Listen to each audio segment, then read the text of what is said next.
It's not fair. Spirit already have Donk. They've already promoted Zontics into their first team. Why the hell do they also basically have the best academy in the CIS? I mean, you can argue between them and Navi Junior, but Navi Junior's, two leading players are from like Kosovo. Like, is it?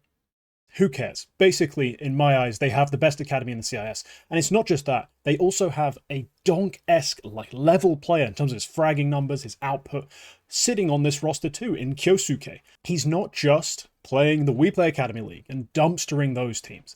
He's playing in Tier 3, some borderline Tier 2 cups against teams of that sort of level and still finding these massive numbers. It's actually ridiculous. And it gets a bit silly because where does this guy even go? Like, how can he be a Spirit player considering, he has Donk ahead of him and he's only 17. It's not like he's going to age out the squad anytime soon. It's just kind of nuts.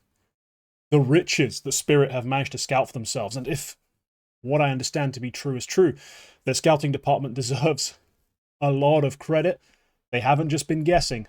They've been finding gems with ridiculous consistency. Now, this video is, of course, about kyousuke. This is sort of a miniature prospect. Let's just get right into it and discuss what this guy does so well, because I've been kind of addicted to his demos.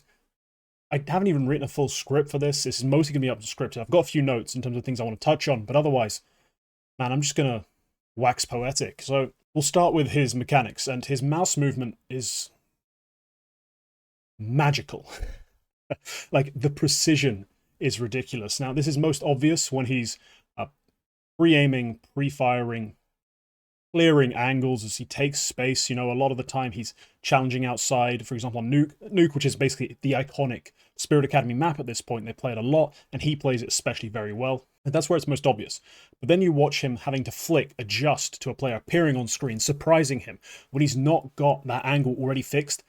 And the way his mouse, like his crosshair, moves from Lord knows what he was doing, it doesn't matter, to exactly where the pre-fire should be and then shoot. Insane. There's a perfect demonstration of this. There's a couple rounds, but the first one that I spotted was on Nuke. He comes out the double doors on B. He's aiming more towards ramp. Then he notices a player at the boxes jiggle back out and in. Instantly goes out. Crosshair appears on the head, like where it would be if he jiggled back out again. The player jiggles, headshot, boom. Ridiculous. Absolutely ridiculous. So, no, his crosshair movement is like borderline robotic. It's absurd.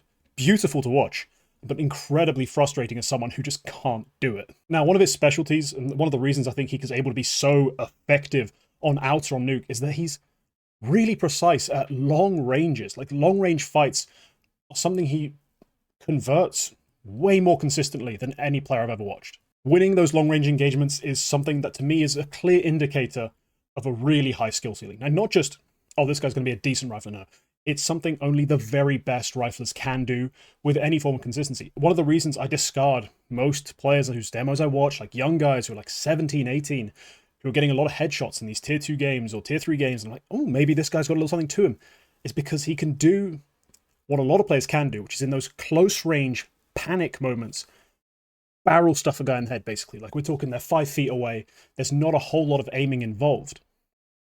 What takes real finesse is to be able to swing out into an angle or hold an angle or clear an angle where it's super long ranged.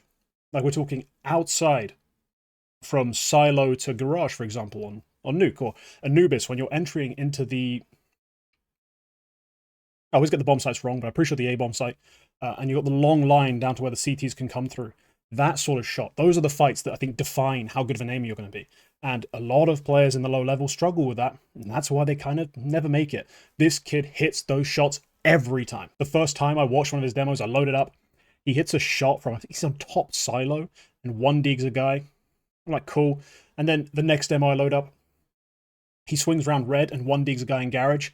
I'm thinking, damn, this is happening a lot. And you just see it again and again, like from inside main to the top of rafters, instant bang, headshot. He does it over and over again. Absurd skill. Outside of first bullet accuracy, he's also got really strong spray control.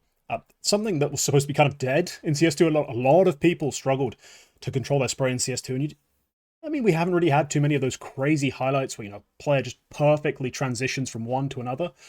And we haven't got quite that highlight on tape for this guy, but we've got so many examples of him multi-killing, spraying down multiple players with absurd efficiency. Like, he gets an entire eco-ace in one clip of an M4A1, not that crazy, but pretty cool. There's multiple multi-kills where he swings into an angle, has to fight a player there, spray, boom, done. And he's even done it with a Galil. Like, he's done it with pretty much every weapon over the course of only like 5 demos that I've really watched through in their entirety. That's a ridiculous conversion rate, especially the Galil.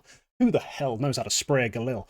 This kid really does. Personally, I'm also satisfied with his positioning so far. Like, he's probably still lacking the most polish here in terms of positional understanding of how to play off the shoulder, how to maneuver around certain smokes to like create little advantages.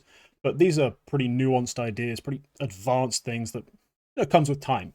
For now, I thought his spacing was generally good. He's got a lot of kills in these demos where he's shooting over the shoulder, or usually the player he's shooting over the shoulder off is still alive by the time he gets the frag. He's so fast, they don't have time to die. But he's still averaging, I think, a 0.2 trade kill per round rate, which doesn't sound that nuts, like a trade kill every 5 rounds, but it's actually in the top, I think, 5%, roughly, for all players. Like, that's really good. It's a really impressive rate. So put that on top of the fact that he is taking 28% opening kill attempts. He's finding a lot of those initial fights and winning them at like a 67% clip for a rifler. Outstanding. Can't complain. Positionally, he does have a few ideas for finding those opening kills. He's not doing it purely just taking deathmatch fights outside. He has got some little maneuvers, little tricks. And we're going to focus on Nuke again, not just because it's their iconic map, but it's also a map I think I've most recently found an example of a player in Tier 2 playing it at a very high level. That was NPL, which you guys would have seen about a month ago, I think it was, Prospects NPL. NPL's an outstanding outer player, and kyousuke could probably pick up a few extra things from that demo, or from his demos in general. I never saw him jump up on Blue Box in 3 maps of Nuke. I never saw him set up in the same way that I saw NPL challenging around Red. A few more aggressive ideas, but there's more layers to add to his game plan. For now, it's good enough, and he has the mechanics to convert on so many fights. I just think, hey, he could be even more OP. Let's just put it that way. But all right, look, this isn't a full Prospects episode. I'm not going to go deep into the demos. I'm going to download an extra 10 and watch them and give you the full round play-by-play.